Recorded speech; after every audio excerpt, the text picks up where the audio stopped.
Mehdi Hüseynzadə, düşmənin ürəyinə qorxu salan partizan. Həzza Aslanov, 2 dəfə Sovet İttifaqı qəhrəmanı adı almış tank komandiri. Əhmədiyyə Cəbrailov, Fransada müqavimət hərəkatının canlı siması və adlarını bugün xatırlaya bilmədiyimiz, amma tariximizin qürur səhifələrində iz qoymuş 700 mindən çox Azərbaycanlı. Onların arasında 11 mindən çox cəsur qadın. Bu qəhrəmanlar müharibəyə yalnız əskər kimi getmədilər. Onlar öz vətənlərinin, ailələrinin, doğmalarının, sabahın talihini qorumağa getdilər. Şeytandır, iblistir, yağdandır. Axır ki Mikhail onun özüdür.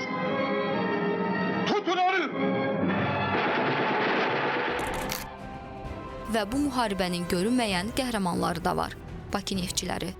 Onların hasil etdiyi neft Sovet ordusunun əsas hərəkət verici qüvvəsinə çevrildi. Neftsiz tanklar hərəkət etməz, təyyarələr qalxmaz, döyüşlər dayanardı. Arxa cəbhədə çalışan qadınlar, qocalar, uşaqlar gecə-gündüz işləyərək ön cəbhəyə güc verdilər.